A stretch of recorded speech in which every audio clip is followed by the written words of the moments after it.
tal?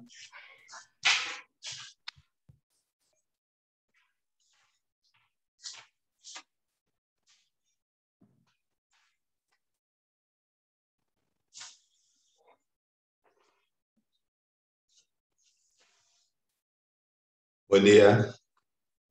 Buen día. Profe, entre que esperamos que lleguen los demás, ¿le puedo hacer una pregunta? Sí, sí, claro. Eh, es una cosa de las proposiciones categóricas que estuve releyendo y me surgió la duda.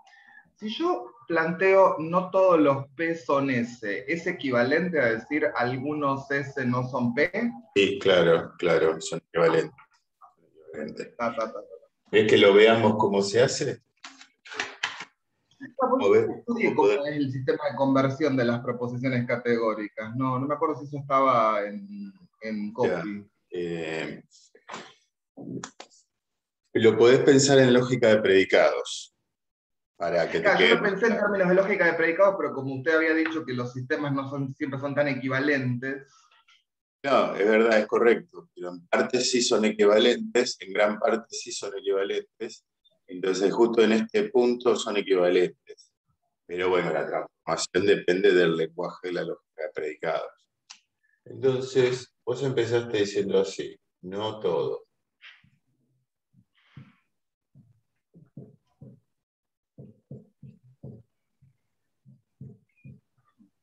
Entonces, primero transformo el cuantificador con la interdefinición. Acuérdate que todos es igual a no, alguno no. Entonces, cambio el todos por una existencial y dos negaciones.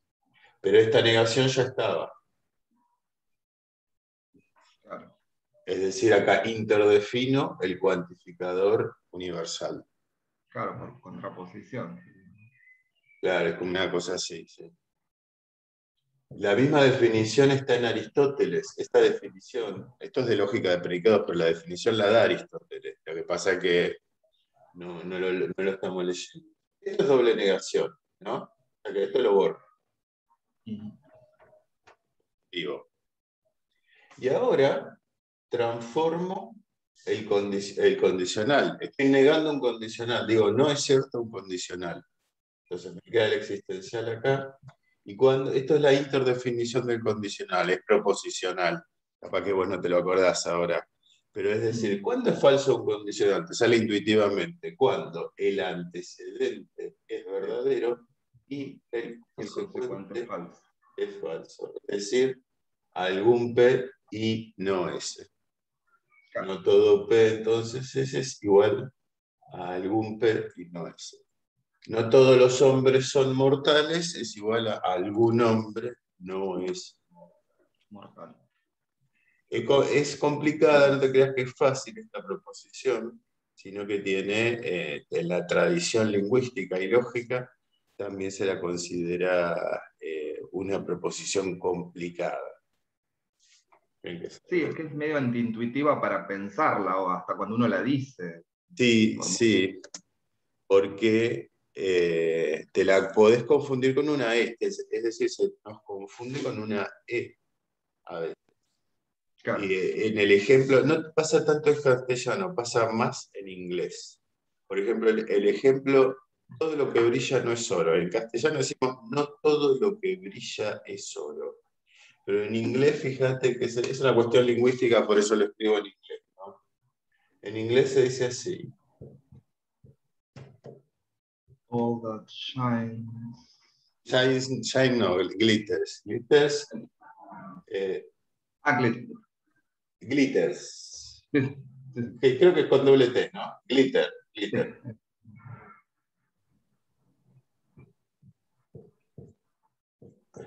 sí. Shine.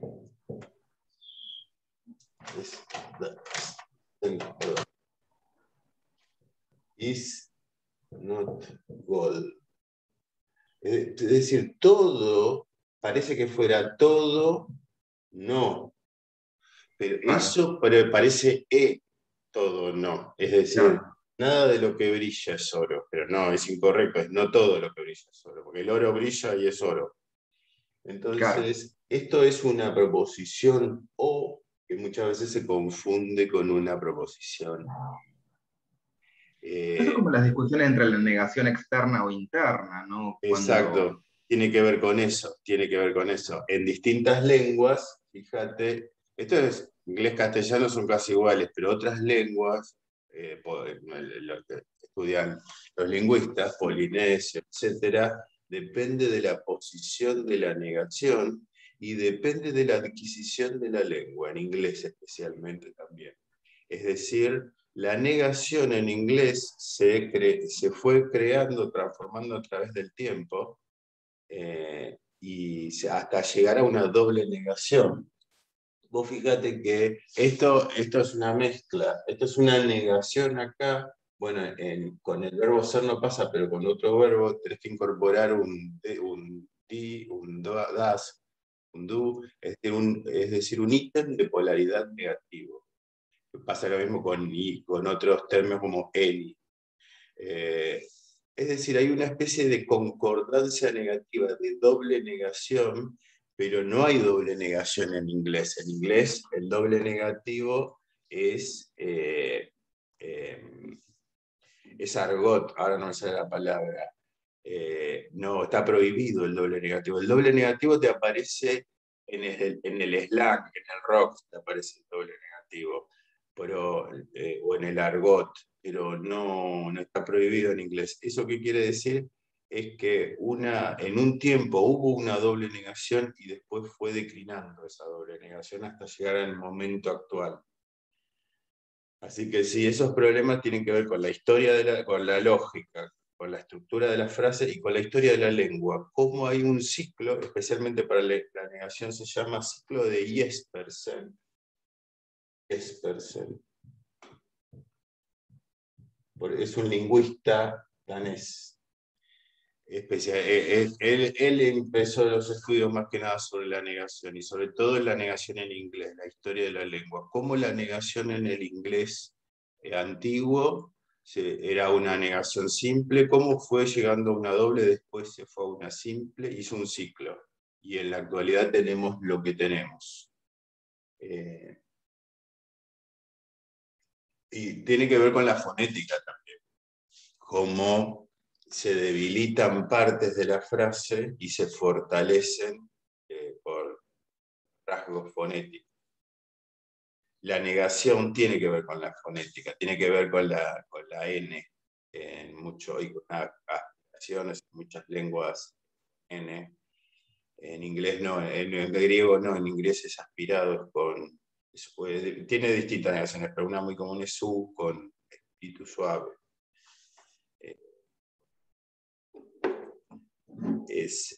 Y fíjate que el problema con O también es lógico, que tenemos problemas en los distintos modos, o a, O en la segunda, o A en la tercera, y no es decir, es el córner del cuadro de oposición más complicado. Y vos pensalo modalmente o temporalmente. Esto quiere decir, no todo quiere decir alguno no. Entonces, no siempre quiere decir a veces no. Y no necesario quiere decir posible no. Y así todo por el estilo. Y no obligatorio, permitido no. Entonces, se complica más con otros operadores modales, temporales, deónticos, etc.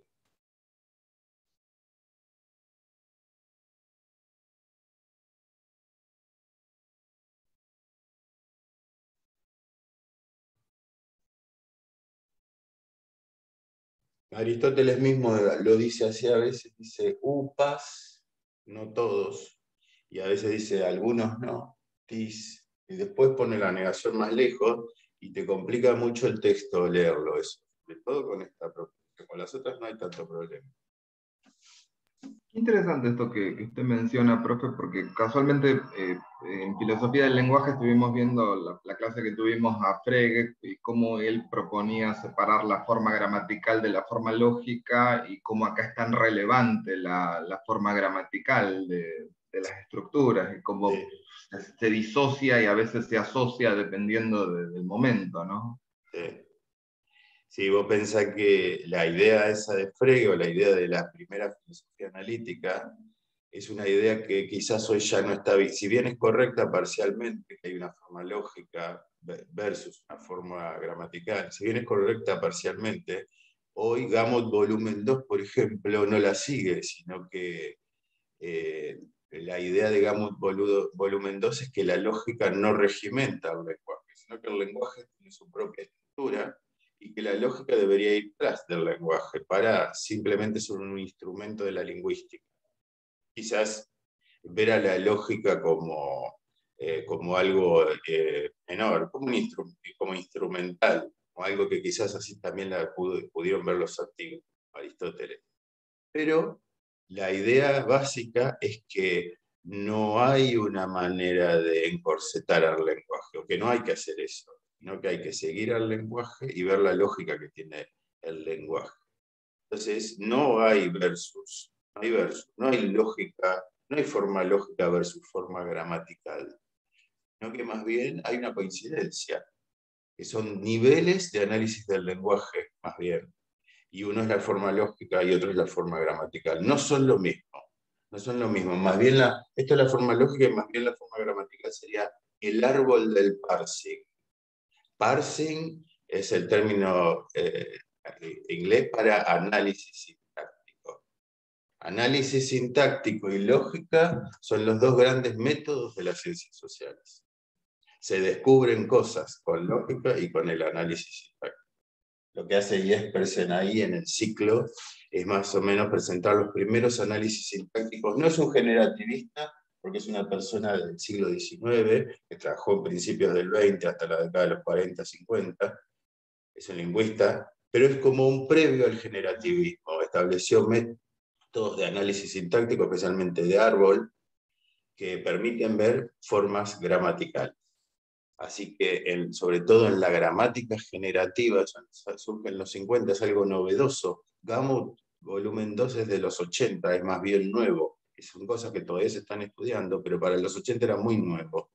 Entonces, esa es la idea más bien actual, es la idea que surgió en los discípulos de Carnot, realmente en Richard Montague. Montague, el de la gramática de Montague, es el primero que tiene la idea, la loca idea, de dar una semántica formal, es decir, un modelo, para un fragmento del inglés, para un fragmento de la lengua natural. Algo que se piensa desde Frege es imposible, porque Frege diría, no tenemos que hacer nada con ese lenguaje natural. Ese lenguaje natural es alocado, parece una preposición, pero eso en realidad hay que encorsetarlo, diría Frege. Está mal el lenguaje natural, tiene problemas, y el problema es que nos hacen pensar en objetos, en metafísica y en esas cosas.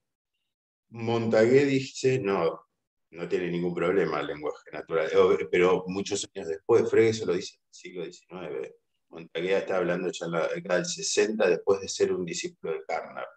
Entonces Montague tiene mucho más material, mucho más conocimiento, es un filósofo analítico contemporáneo, o fue porque trágicamente, ¿no?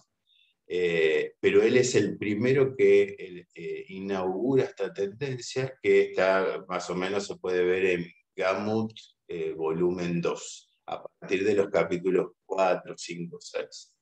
Hay que saber bastante lógica modal de predicados para ver eso. Pero esa es la idea, es invertir la idea de la primera filosofía analítica. Entonces, no va la lógica atrás del lenguaje, no va la lógica sobre el lenguaje, a regimentar el lenguaje, sino que el lenguaje hace lo que quiere y la lógica ayuda y mira cuando es un instrumento de la lingüística, ¿no? La lógica es mucho más que eso, pero cuando es un instrumento de la lingüística, tal como está en Gamut, la lógica es subsidiaria, es algo que tenemos para ayudarnos. Bueno, por ejemplo, hay distintos manuales de lingüística. Yo siempre que hablo, ahora les quería citar también un artículo que comenté la clase pasada, porque hablo y no cito a veces. Yo siempre que hablo de lingüística me manejo con unos manuales, porque no me quiero salir mucho de unos pocos manuales que tengo. Y en el Y cuando hablo de gramática generativa me mantengo en un grupo de sistemas, nada más porque es lo que conozco, porque los sistemas son muchos y eso fue avanzando durante el tiempo. Lo que conozco es el anteúltimo sistema. El último es la sintaxis minimalista.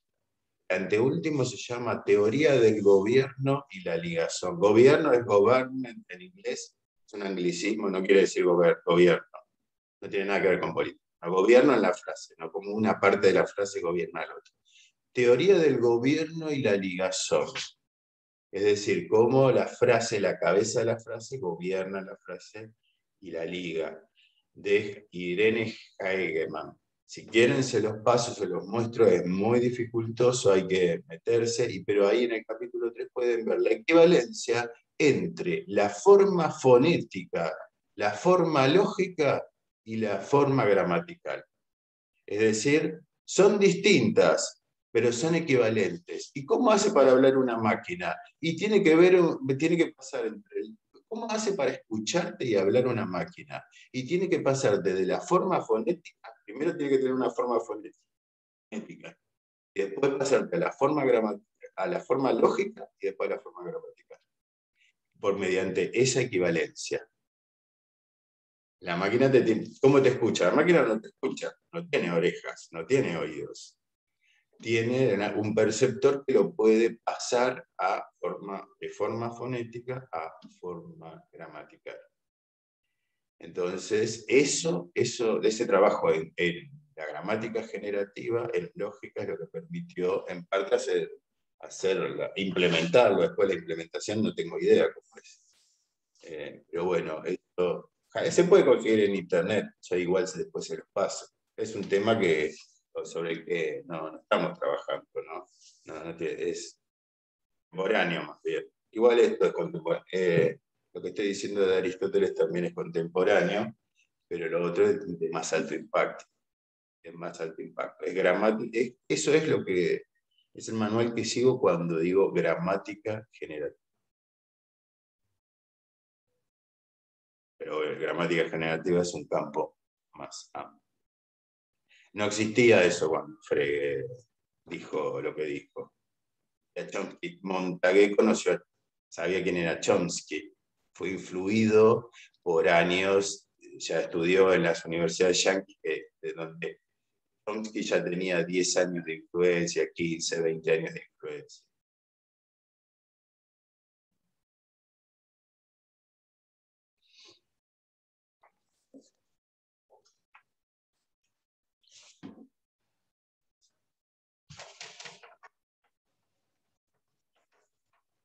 Bueno, no empezamos la clase, todavía estábamos, yo le estaba contestando una pregunta a mi compañero y después me puse a hablar sobre, él me comentó que está leyendo Frege también, y en filosofía del lenguaje, y bueno, me puse a comentar las ideas de Frege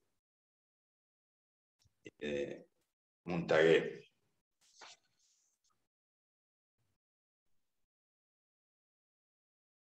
Bueno, son y 20 ya.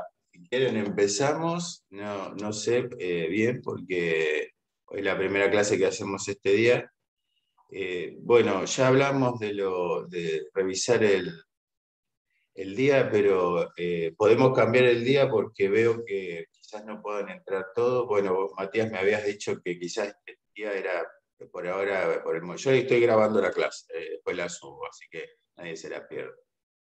Pero como podíamos cambiar, bueno, quizás en algún momento vamos a tener que cambiar, y más que nada es porque cuando yo pongo una clase muy temprano no vienen muchos alumnos, es normal eso.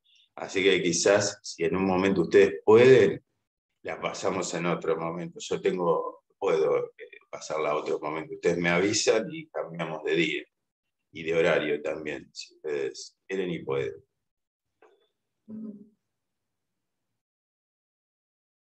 Bueno, y si quieren empezar entonces ya vamos donde habíamos dejado la clase pasada con Lukasiewicz.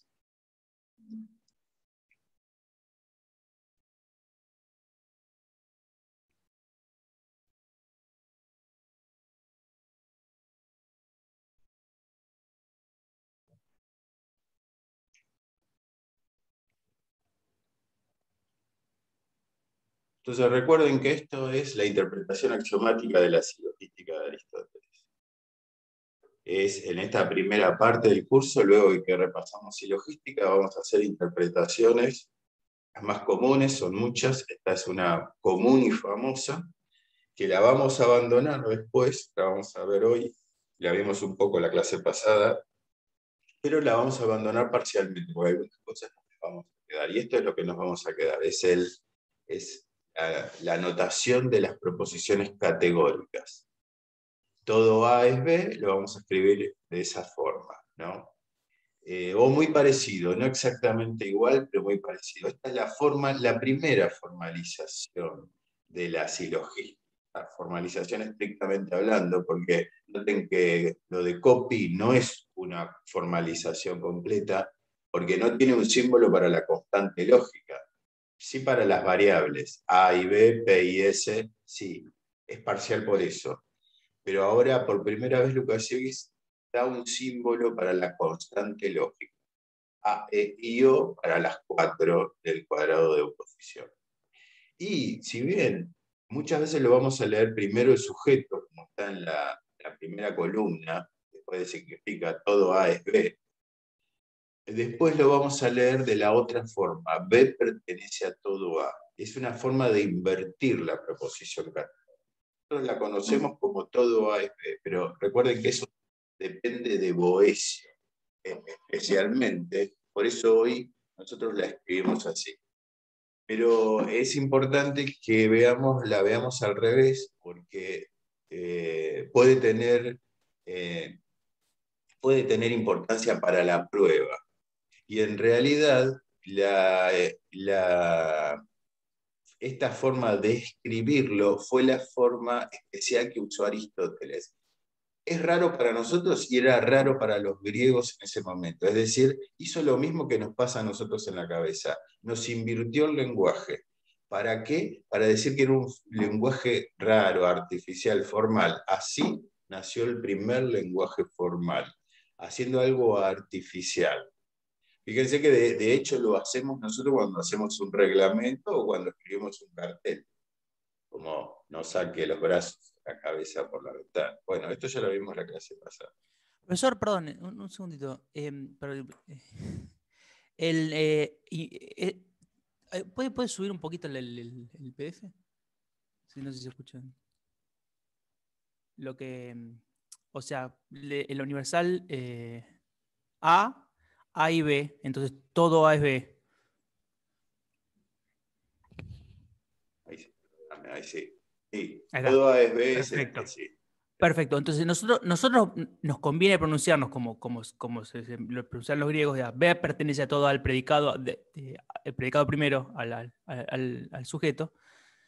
Pero la notación sigue siendo igual. Y, O sea, ahora sí, acá Lukasiewicz la va a usar así como la primera columna. Todo A es B, primero el sujeto. O sea que acá no tengan miedo en este texto. Este texto tiene otras complicaciones de notación. Pero después yo les voy a aclarar cuándo, y en general lo vamos a leer así, pero después les voy a aclarar cuándo lo vamos a tener que invertir. Vamos a decir, si el predicado pertenece a todo el sujeto. claro. ¿Sí? Y entonces la notación va a ser A, B, A. Claro, la vamos a invertir ahí. Voy a poner primero el predicado. En realidad va a ser así, la notación. Va a ser los términos, los voy a poner con mayúsculas. Tengo que poner el predicado primero y acá adentro la constante lógica voy a poner en minúscula. Pero es igual, es como si fuera algo así. A, B, A. Y acá lo voy a escribir. Ah, está bien. Es lo mismo, Claro. ¿no? Es lo mismo, pero ahora después hoy lo vamos a ver. Está bien. Pero sí, tenés razón, entonces lo escribiríamos A, B, A para decir B pertenece a todo A. Y lo mismo para el resto de las proposiciones. Fíjense que son difíciles de leer y especialmente O es difícil de leer, pero sigue siendo difícil de leer. Antes también empezábamos la clase comentando la dificultad de O.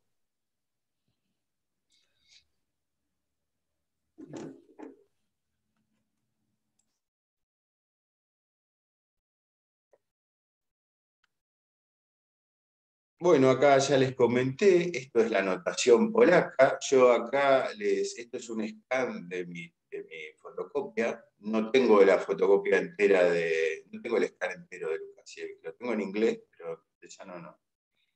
Y esta anotación, recuerden, el C es el condicional, y yo se los anoté en algunos lugares para que ustedes tengan más clara la lectura en este texto.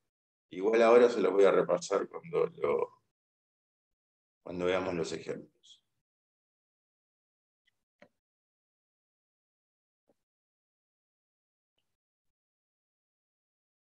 Después la clase la voy a subir al canal de YouTube.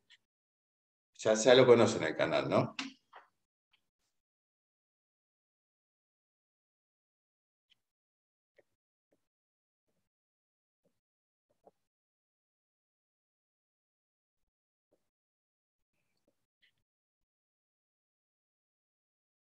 El canal es, busquen, ahora no lo tengo acá a mano, busquen Andrés Badenes, se llama Andrés Badenes en YouTube. Y no, nada más. Por ahora tiene cargadas las clases de lógica 1. Yo después le voy a poner bien no sé cómo hacer, algún cartel para cargarle las clases de lógica 2. Ahí está, buenísimo.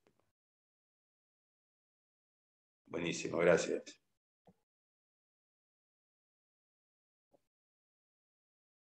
Están las clases de lógica 1 completas ahí, tiene todo.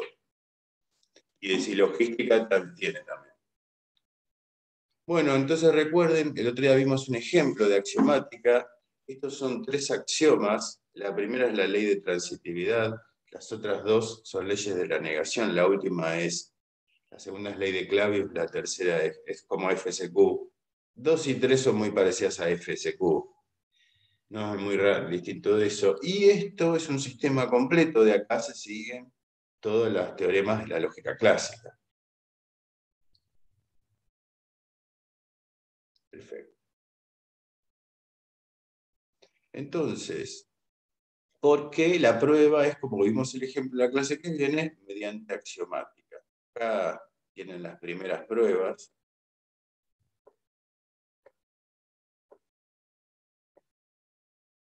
Y las reglas que tiene. Las reglas son modus ponens y sustitución, son las principales reglas.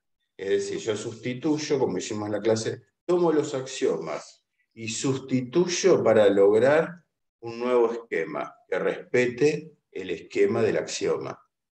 Y así voy deduciendo mediante modus ponens, es decir, logro armar el antecedente y descargo el consecuente. Primero, la ley de identidad. Fíjense, T5 es CPP, es si P, entonces P. C es el condicional, obviamente. ¿Y cómo se logra? Y bueno, tomando los axiomas primeros, los que vimos recién, P1 es transitividad, P2 la ley de Clavius, etc. Y sustituyendo Q por P, la barra es sustituir. Primero en T1 sustituye Q por todo el bloque TNPQ, es decir, si no P, entonces Q, quiere decir eso. Entonces cada vez que aparece Q, se reemplaza por eso. Y bueno, y nos queda T4, que es el consecuente de T1, porque todo eso era el esquema de T1, sustituido. Y finalmente, si ustedes toman C4 y reemplazan Q por P y R por P, fíjense que les va a quedar PPP, como se los escribía al costado. Es decir, todo queda igual, CCCN, pero en vez de quedar PQR, PR, queda PPP, PP, porque tanto Q como R se reemplazan por P. Quedan 10 minutos, ahora nos conectamos en el mismo lugar. Entonces, el antecedente ya está dado, porque es la tesis anterior, es uno de los axiomas. Y entonces, por modus ponens, descargo el consecuente, TPP, es decir, la ley de identidad. Si P, entonces P. Esto es proposicional. ¿Por qué está haciendo esto Lukasiewicz? Porque necesita muchas leyes de lógica proposicional para poder hacer su sistema axiomático. Pero si P entonces P no es una tesis de la xilogística. Y no, Aristóteles nunca vio esa ley, si P entonces P. Y nunca vio todos los A tampoco. Vio algo parecido, pero no exactamente vio la ley de identidad. No tenía, es decir, la silogística no tiene teoremas, porque las proposiciones categóricas A, E y O no son teoremas. Entonces, todos los hombres son mortales, verdadera o falsa, y todas las demás por el estilo. Aunque da siempre ejemplos de algunas verdaderas esenciales, como todas las vides son plantas de hoja caduca, o todas las vides son plantas anuales. Ese es verdadero, es esencial, pero es verdadero, pero no es tan esencial, es más o menos esencial, porque que la vid sea una planta de hoja caduca, o sea, anual, que la parra sea anual, que se le caigan las hojas a la parra, no dice mucho de parra. La encasilla en un grupo de plantas, nada más. Pero bueno, en realidad las proposiciones categóricas son fórmulas atómicas y no son tautología, para nuestro punto de vista. Aunque la parra sea anual, parece una especie de tautología. Como decir, el tomate es anual.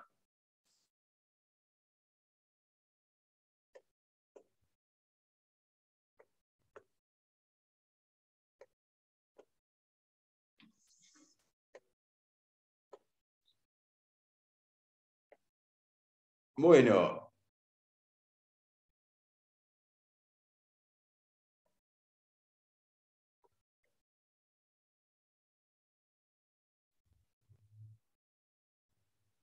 ya hablamos de Crisipo la clase pasada. Ya lo vimos esto.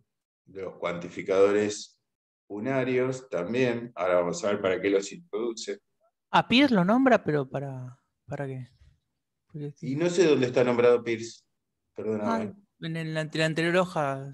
No, pero claro, me parece muy así nomás. Yo cuando lo vi no lo leí, no lo leí. Un poquito más arriba.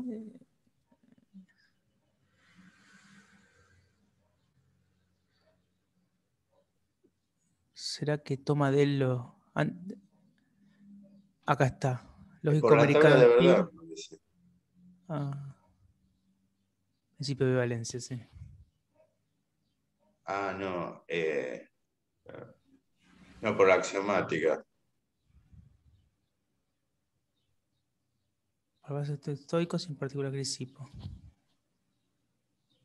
No, es por, sí, por tablas de verdad. Sí, no, le Claro. da porque, mira, acá para mí no sé bien por qué lo nombra, cuál es el objetivo, no me queda claro.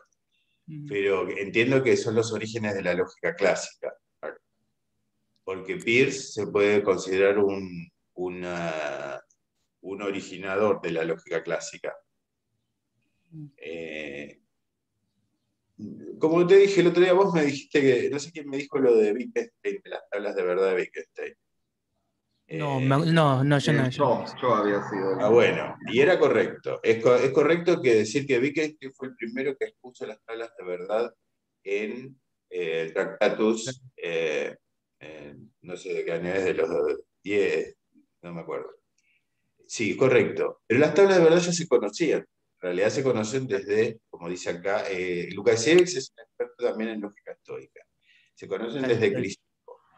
Pero también se conocían, Frege también las conocía. Es decir, Frege es anterior a Wittgenstein. Sí. Pero Frege conocía las tablas de verdad, pero las tenían en notación funcional, no como el esquema. Por eso es correcto decir que el primero es Wittgenstein. Pero la idea de las tablas ya se conocían. Y lo que va a usar acá es las tablas para mostrar la corrección de ciertas tesis. Es decir, es el método de tablas de verdad. Le quiere decir algo así como el método de tablas de verdad o el método de evaluaciones, porque de tablas de verdad depende del esquema que inventó Wittgenstein. No sé si lo inventó Wittgenstein, pero fue el primero que lo expuso. Entonces, no, se refiere a eso, simplemente.